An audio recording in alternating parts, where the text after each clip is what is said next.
Dr. Sutton, you wrote 3 series of books while you were a research fellow at the Hoover Institute. Can you give me basically the background of the content of these series?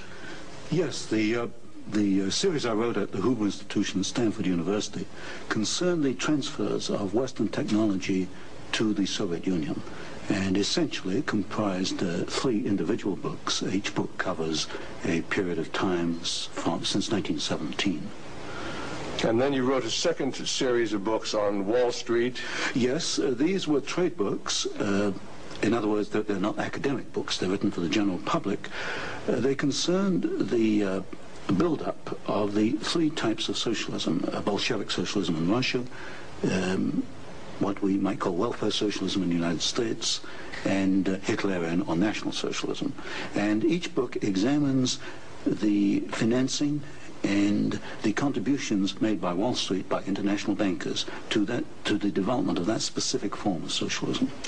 Now, in your research and analysis, and your efforts to bring out the facts about what was going on in our society, did you encounter any effort to discourage you, to prevent you from bringing out the background of America's involvement in the financing of international communism? Yes, very definitely. For example, when I was at the Hoover Institution, in 1972, I went to Miami Beach to give some testimony before the Republican National Committee. And although a congressman had hand-delivered to the wire services this testimony, which was later printed, the wire services refused to transmit it to the newspapers. Then when I got back to the Hoover Institution in California, I was called into the office of the director, and I was told in no uncertain terms not to make any more speeches like that, and that this information should not be made public. This was the information that we were giving the Soviet Union the technology to develop its war potential? Oh yes, at that time we were in Vietnam, and as you know, the Soviets were supplying the North Vietnamese. This was 1972? 1972, yes. And for example, I knew that the Gorky plant, which was built by the Ford Motor Company, the Gorky plant in Russia produces the Gaz series of vehicles. The Gaz vehicles had been seen on the Ho Chi Minh Trail. We were supplying equipment to the Gorky plant in the middle of the Vietnamese War, and these trucks were being used to carry ammunition supplies, which were killing Americans. I thought this was morally wrong, and I said so at Miami Beach and at the Hoover Institution. And it was this type of information that was suppressed. And so what eventually happened as far as your activities at the Hoover Institution were concerned? Well, I didn't pay much heed to the warnings. I published a book called National Suicide in the following year, which summarized our assistance to the Soviets, our military assistance to the Soviets. And when that book came out, again, there was great pressure to stop the book. There was pressure on both the publishers and me personally.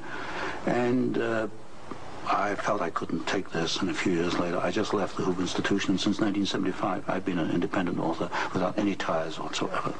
Let's go a little bit into the background of the financing of the German war machine that we fought in the period 1941 to 1945.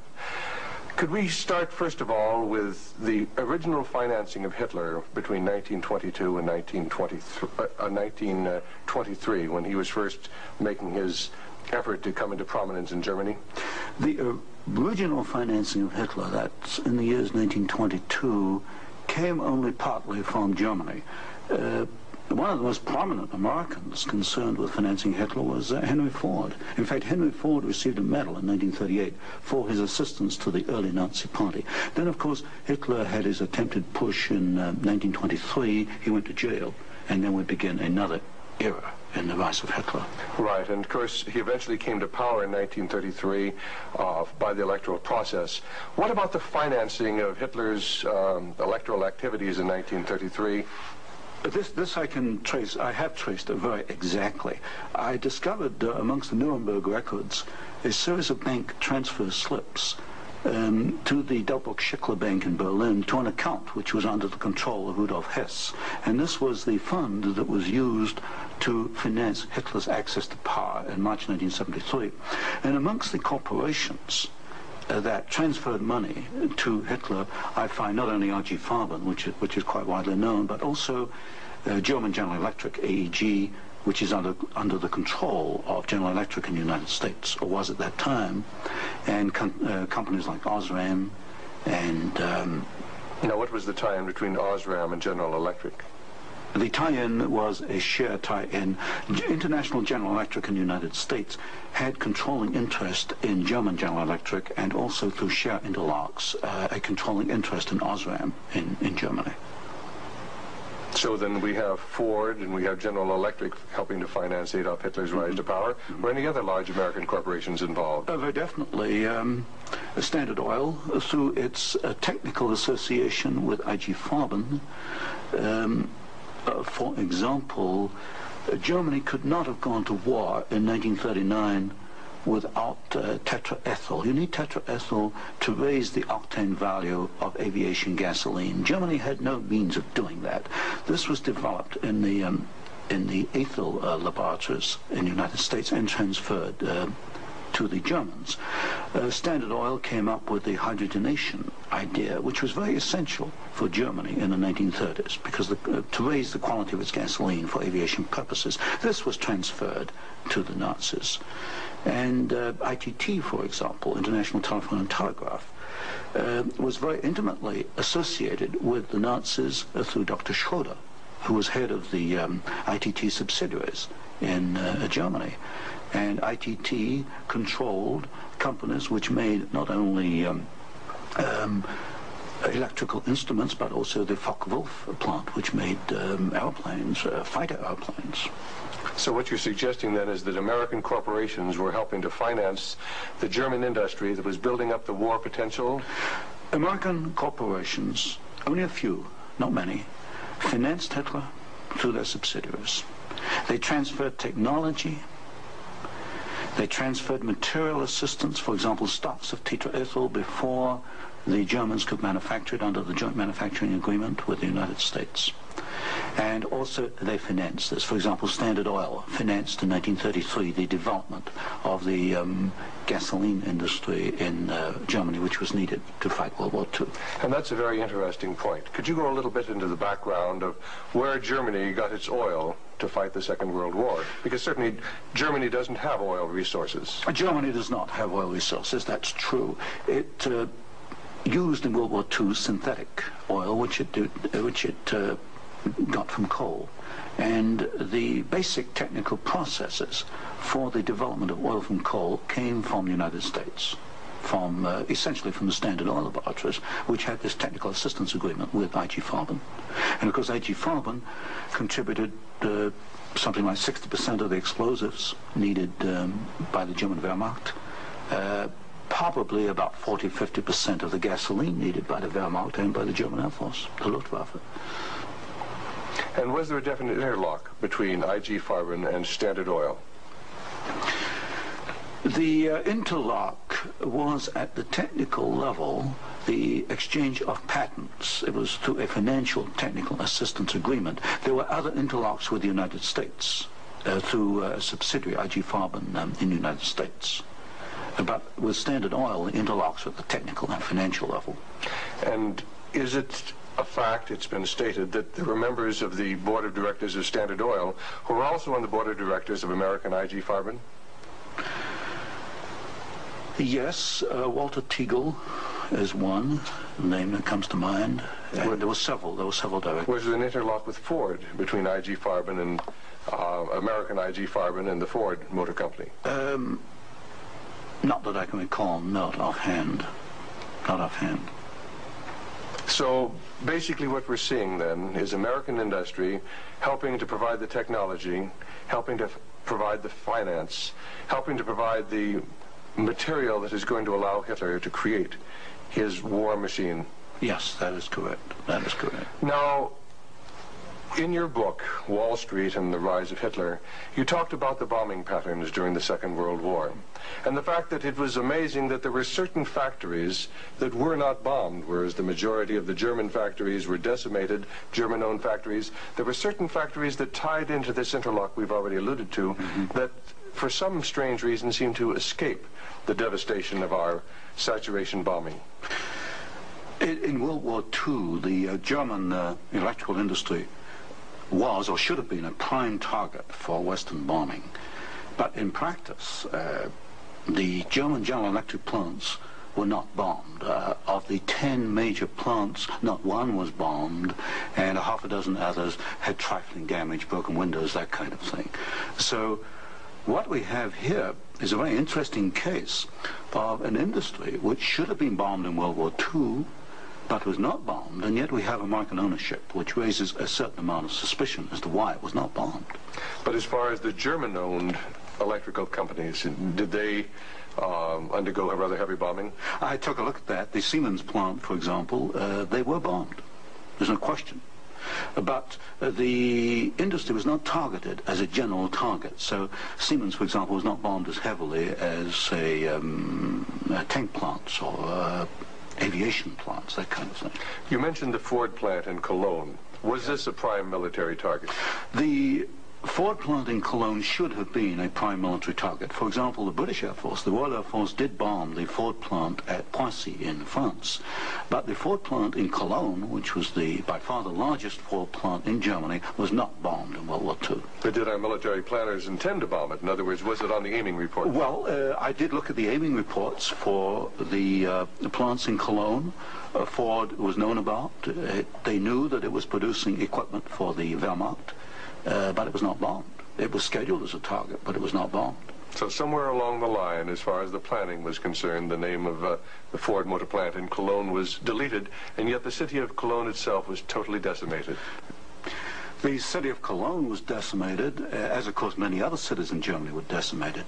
But somewhere along the line, something happened. I suspect it was in the aiming committees, and without question, orders were sent out not to bomb certain targets, even though these were prime military targets.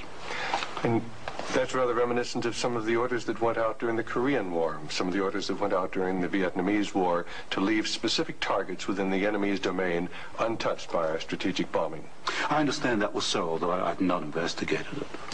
Now, in your book, Wall Street and the Rise of Hitler, there was one very interesting section about a special fund that Heinrich Himmler had, and the funneling of money from German corporations into this fund, even up into the years 1943 and 1944.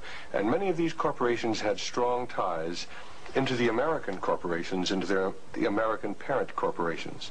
Could you tell us a little bit about the Kepler Fund? The Kepler Fund was also known as the Konto S Fund.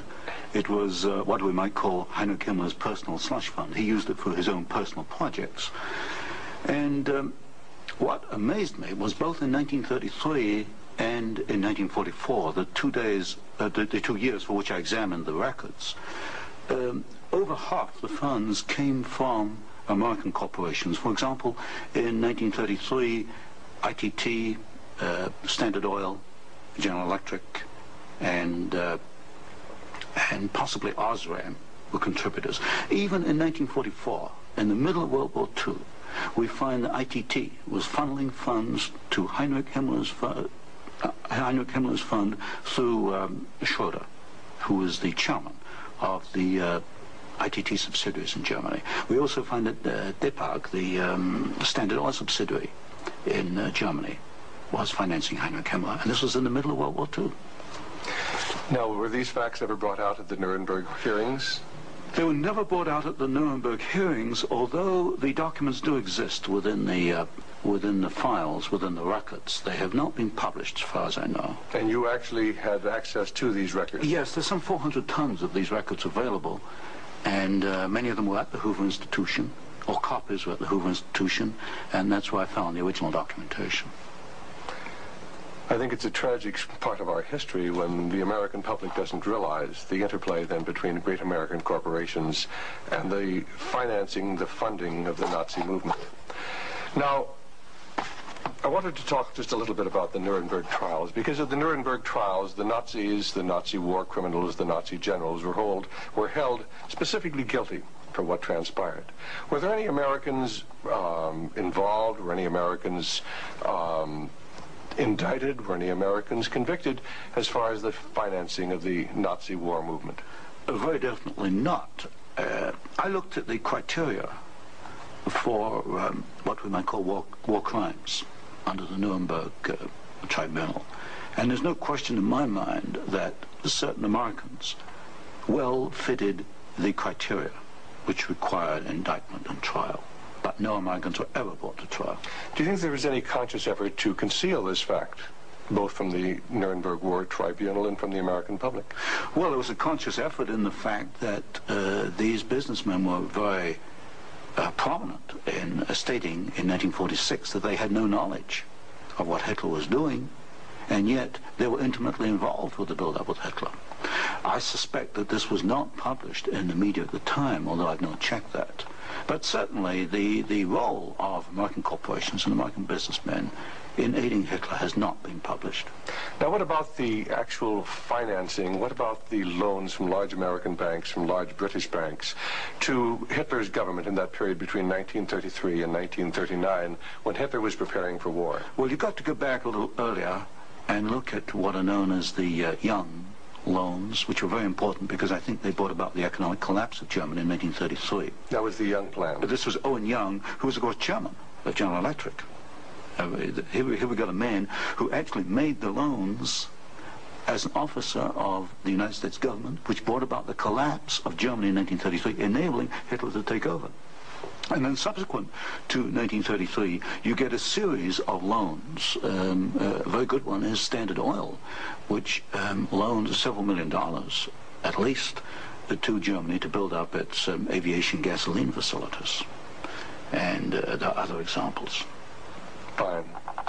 Well, I'd like to get a little bit into the background of the financing of Bolshevism, because I think this is vitally important. And we can go back to the period after the Second Revolution, which was in October and November of 1917. The initial financing of Lenin's movement, how did it tie into the American corporations? Was there any American involvement in that period between 1917 and 1918, when Bolshevism was just beginning to get a foothold in Russia? Yes, there were several incidents. The most important is one involving Colonel William Boyce Thompson, who was the largest shareholder in the Chase Bank, which of course today is Chase Manhattan Bank. And I published in one of my books a copy of a cablegram which transferred funds from New York to Petrograd in December 1917, $1 million to be precise. And Colonel Thompson made the statement later that this $1 million was given to the Bolsheviks to consolidate. They had just begun to take over Russia. They only controlled Moscow and Petrograd at that time, to aid the control that the Bolsheviks were extending in Russia. This is a very clear case. $1 million, American funds, transferred through an American Wall Street intermediary to the Bolsheviks. And didn't you publish that document here in Wall Street and the Rise of Bolshevism? I published two statements. One is a copy of the cablegram, and the other is a copy of the news clip of the statement made by Colonel Thompson at that time that he had made this contribution. Now, why would an American capitalist, an American financier, help to aid Bolshevism? The only answer, and of course this puzzled me for years, you know, why? Because we understand there to be an opposition. And the only answer I can come to is one of captive markets. The United States did not want another United States in the world. And of course, if you look at the world map, Russia is 2 or 3 times larger than the United States. Imagine this as another United States, as another competitor to the United States. What the United States wanted, or Wall Street wanted, was a captive market. And of course, socialism is a captive market because my earlier studies at Stanford University have brought out the fact that a socialist system cannot innovate. It's got to import innovation and technology from the West. And so I think the aim behind this was to encourage the development of Marxism and other types of socialism, because this would give these Wall Street bankers control of a world market, a captive market. At the end of the First World War, Russia was devastated by famine, and America sent a relief mission. It was the Hoover mission. Do you know any of the facts surrounding the activities of the Hoover Commission? Well, there's no question that in 1922, 1923, Russia was finished. Industrial output was perhaps 8 or 10%. of 1913 figures, and people were starving by the hundreds of thousands. And the Hoover mission was organized, of course, to send aid to Russia. But most of the aid went to the Bolsheviks, who controlled really quite a small part of Russia at that time. Only a very small part of the aid went to the White Russians or to the Far East. And then after 1922 and 1923, Lenin instituted something known as the New Economic Policy, or this series of 5-year plans. Can you tell us about the 5-year plans and the part that the major American corporations, major world corporations, played in building up the Soviet Union? Well, there are two separate phases here. The new economic policy was started in 1923 by Lenin, and I found, and I published this in my first book from Stanford, that every single Russian industry was rebuilt or restarted by foreign corporations, mostly German, British, French, and American. By 1928, Russia was back to approximately its 1913 industrial output. And at that point, she began to think of these grandiose 5-year plans. And in 1928, Gosplan, which is the Russian government planning commission, actually designed an initial 5-year plan, but this was thrown out, it was inadequate, and American corporations were were brought into Russia. And the first 5-year plan and the second 5-year plan were actually designed in the United States by American corporations. And what were these corporations? Which ones specifically were involved? The design of the first 5-year plan was by a corporation probably not known to most Americans, Albert Kahn. But Albert Kahn was the foremost industrial architect in the United States. And Albert Kahn laid out the basics of the first 5-year plan for the Soviets. And then we find, again, the same corporations involved with the construction of the plants. International General Electric, most certainly, DuPont, Ford Motor, Hercules Motor, Curtiss-Wright in aircraft engines, and even some corporations which today were forgotten about, like Valti and Chance Vought. These were aircraft manufacturers at that time. And so American corporations came in and they built the first 5-year plan. But what was important, the Soviets then copied these plans, and this accounts for the tremendous Russian output. They took this initial equipment and they multiplied it, they copied it by the hundred. Now, how about Ford Motor Company? Did they play a part in the building up of the Soviet potential? Very definitely. Ford Motor Company built the Gorky plant, and the Gorky plant produces the GAZ series of vehicles, that's GAZ, and these are trucks, and there's some automobiles. And right from the early 1930s, you find that the GAZ plant has had military potential, and Ford knew that when it went in and built the Gorky plant. And we know it because I found statements to this effect within the State Department files. Sometimes we hear the name Averell Harriman. Did he play a part in building up the Soviet technology? Very definitely. In fact, Averell Harriman came out of the Soviet Union financially at a profit. He took over the Georgian manganese concession in the early 1920s. Got this back on his feet for the Soviets, and manganese became a prime export for the Soviets, and so they were able to sell this abroad, get foreign exchange, which financed their industrialization. And then they bought out Harriman about 1929, and Averell Harriman received as compensation $1 million more than he put in the first place. How about Armand Hammer of Occidental Petroleum? Armand Hammer is a very interesting example. Armand Hammer received the first foreign concession in 1922. In asbestos in the Ural Mountains. And he also conducted for the Soviets a number of other enterprises, right down to pens and pencil manufacturing, for example. But Armand Hammer is interesting because his father, although Armand Hammer today is chairman of Occidental Petroleum Corporation, his father was Julius Hammer, who in 1919 was Secretary General of the Communist Party USA, which emphasizes the argument I made throughout my books, that at the top level, there's no difference between your top communists and your top capitalists. They interlink. You've got Armand Hammer, chairman of Occidental Petroleum. His father was Secretary of the Communist Party USA in 1919. So it's basically a power grab. It's a power grab, an international power grab.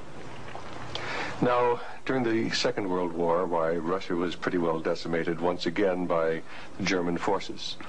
What part did the American Lend-Lease program play in building up Russia's industrial capacity after the Second World War? Well, Lend-Lease built up Russia's capacity, modernized it, and expanded it during World War II. And there was some continuation all the way through perhaps to 1948, 1949. There was a program after Lend-Lease, which was supposed to be restricted to foodstuffs and industrial materials, but in effect, I checked the records in the warehouses in Sutton, Maryland, I find that even after World War II, and this was against the intent of Congress, I suspect, there was a massive transfer of the latest industrial equipment to the Soviet Union under the so-called Lend-Lease program. Now, in 1948, there was a fascinating book came out by Major Racy Jordan, in which he talked about American aid to the communists as far as their ability to build nuclear weapons. Did you ever have an opportunity of verifying the facts that we had given them the heavy water, we'd given them the wherewithal to build their atomic weapons?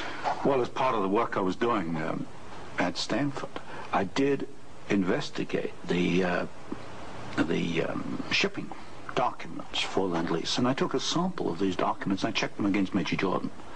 And broadly, Major Jordan was correct within, say, about 5%.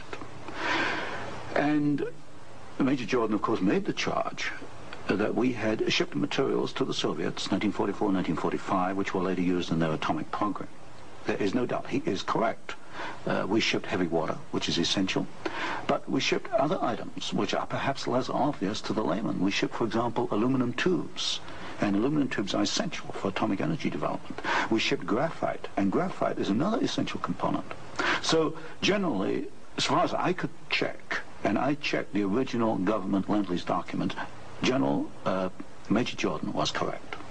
Now, as the years have gone by, of course, we see a growing Soviet nuclear threat. The Soviets now have MIRV missiles. Mm-hmm. Can you give a little of the background on how the Soviet Union, which really didn't have the technology to develop those MIRV missiles that threaten our cities today, how were they able to develop the MIRV capacity? Well, you've got to go back and look at how the Russians were able to develop a rocket, space technology anyway.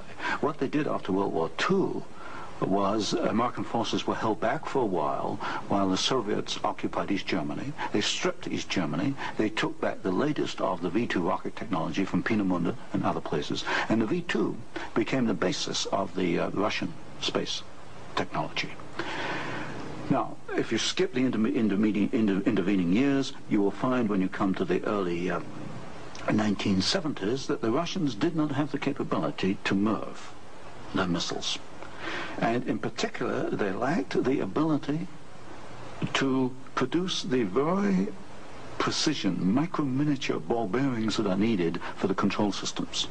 There was only one company in the world, Bryant, Chuck and Grinder, which could make the machinery which machines the races within which these ball bearings run. And without those races, you just cannot make MIRV missiles in any quantity. You can make one off, but not in quantity.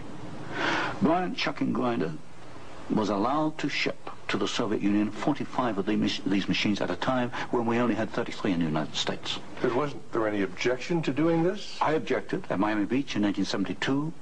Other people objected, but the objections were squashed. And predominantly at fault here is Henry Kissinger and the incoming administration, the incoming Nixon administration. This was known, I'm sure it was known in DOD. If I knew it, then certainly DOD knew it. But the objections were squashed, and there was suppression of the information. And so once again we see America building up the military capacity, the nuclear threat from the Soviet Union. Well, this goes, when you talk about MIRVing of missiles, you're talking about a quantum jump in your military technology. Now, I'm not a military man, but to me, the ability to do that is a massive leap forward, and we enabled them to do it, and we did it knowingly and deliberately.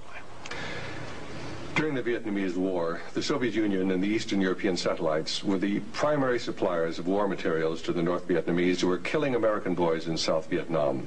Would you comment on our aid and trade with the Soviet Union and with the Eastern European satellites during that period of time? Well, there's no question that the Soviets were the prime suppliers of military equipment and supplies to the North Vietnamese. Let me give you an example. the American pilots, as they flew over the Ho Chi Minh Trail, described the trucks that they were seeing as American trucks. Well, they were American trucks because they came from the Gorky plant, and Gorky was built by Henry Ford. And so you have the situation where we were in effect supplying both sides in the Vietnamese War. But the trucks were being built by the Soviet Union. However, were they getting any materials from the United States to help build those trucks? Yes, in the early 1970s, I know specifically of shipments of equipment into the Gorky plant while the war was going on, which in effect were aiding the Soviets to build more trucks to be used by the North Vietnamese. How about loans? Was America extending loans to the Soviet Union during this period when they were the primary financiers of the North Vietnamese? Yes. Beginning about 1970, there was a massive grant of loans to the Soviet Union. I'd say by about 1976, it must have totaled perhaps $40 billion outstanding. And so this, of course, these loans were used to enable the Soviet Union to purchase industrial equipment in the United States, and this industrial equipment was used to manufacture, in part, military supplies which were used against us in Vietnam. How about Russian shipping that was being used to ferry supplies to North Vietnam? Shipping is a very interesting example because the Soviets published a shipping register, about 6,000 ships, and I analyzed every one of these ships, both the origin of the technology of the ship itself, the hull, and the engine. Most of them are marine diesel engines.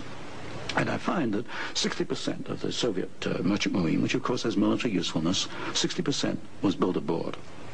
Only 40% in the Soviet Union, and that largely to Western design.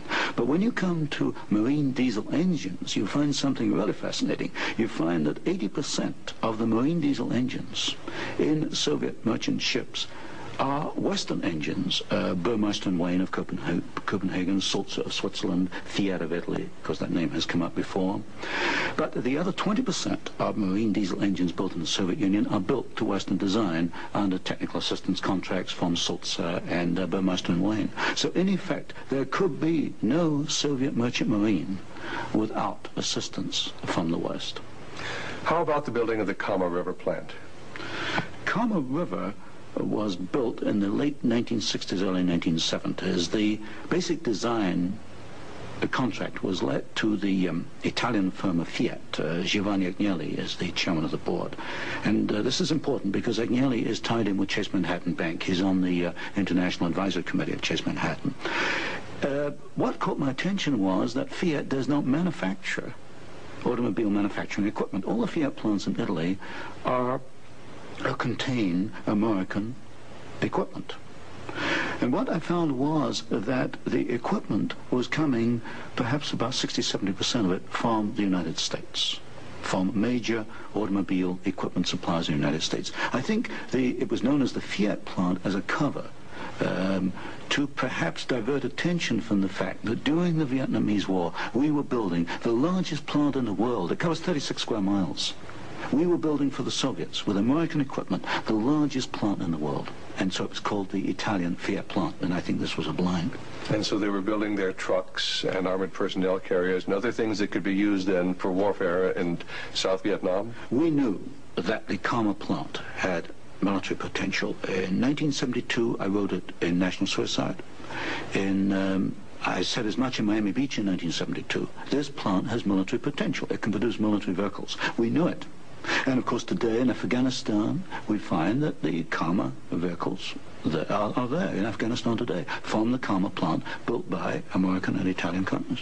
And it was after you brought out this information that efforts were made to suppress your book, National Suicide, and your other studies? Yes, because I was bringing out the fact that the Kama River plant had military potential, that we were moving the missiles with the Bryant chucking grinder equipment, and of course other facts along these lines. And what sort of pressure was brought to bear upon you? What sort of pressure was brought to bear upon the publisher of your book, National Suicide? There was pressure on the publisher to prevent publication, to stop publication. He refused to do so. There's pressure brought upon me first to withdraw the book, and then a rather deceitful sort of pressure.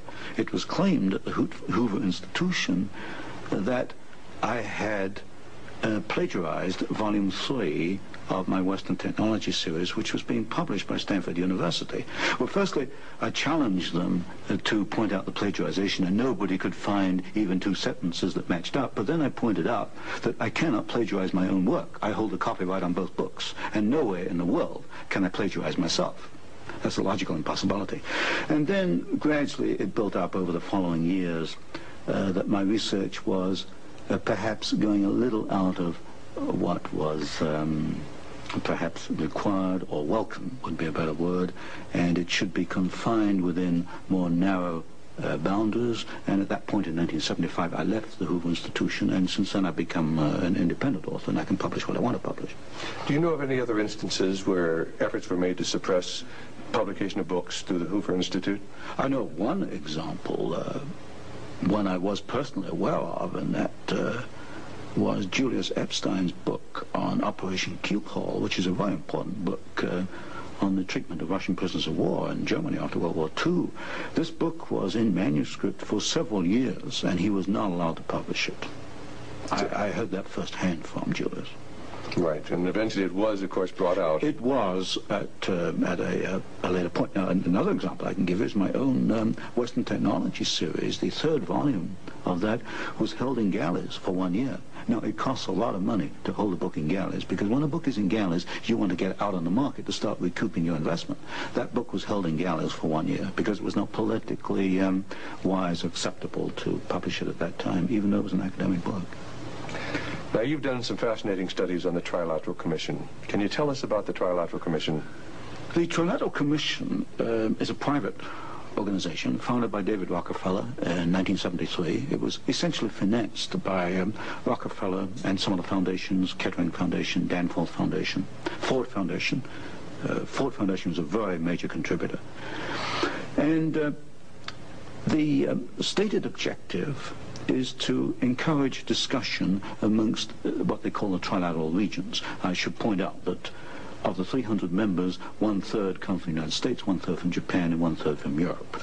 But in effect, I find that the actions of the Trilateral Commission are very much self-interested on the part of the international banking community in New York. Now, as far as the Trilateral Commission's influence on the American government is concerned, it's been said that there was a very excessive representation of the Trilateral Commission in Jimmy Carter's cabinet and in Jimmy Carter's administration. Well, excessive is rather an understatement. I think there's some 200 million people in the United States. There are only 77 trilateral members who are American. Out of that 77, I counted no fewer than 18 trilateralists. That's about 1/3 of the American trilateral contingent turns up in the Carter administration. Mr. Carter himself was a trilateral, Mr. Mondale, Mr. Brown, Mr. Vance, Mr. Blumenthal, Mr. Brown, Secretary of Defense. In other words, they occupy all the senior cabinet and sub-cabinet posts. In fact, there's some key committees, intelligence and defense committees, which are only comprised of trilaterals. So here you've got 77 Americans selected by one man, David Rockefeller, who's chairman of Chase Manhattan Bank. And we find that they turn up in the key controlling positions in Washington under the Carter administration. And would this suggest to you that perhaps we do not select the government, that it is selected by these people who work behind the scenes? You can come to no other conclusion. If you look today at who's running for office, you find Mr. Bush is a trilateral, you find Mr. Anderson is a trilateral, Mr. Carter's a trilateral. We find articles appearing in Newsweek magazine, Time magazine, U.S. News and World Report, many of the major media telling us there's really nothing to be concerned about from the Trilateral Commission. Is there any interlock between the Trilateral Commission and the major media in the United States? Yes, there is an interlock, particularly in the news media. For example, the Chicago Sun-Times, the executive editor there, James Hoagie, is a trilateral. You'll find Saul Linowitz is a director of Time magazine. And I think, yes, Henry Schacht is a director of CBS. So there very definitely is an interlock between the trilaterals and the media. And perhaps this is the reason, then, that they rather play down the influence of the Trilateral Commission on contemporary American government. Yes, I had a computer survey made of all articles that have been printed on the Trilateral Commission since 1973. I could find worldwide only 73 articles. Now, what's the relationship between the Trilateral Commission and the Council on Foreign Relations? Well, of course, the Council on Foreign Relations is a much older organization founded in 1920. I did a study in which I compared trilaterals with or without membership in the CFR, Council on Foreign Relations. I find there's something over 50% overlap.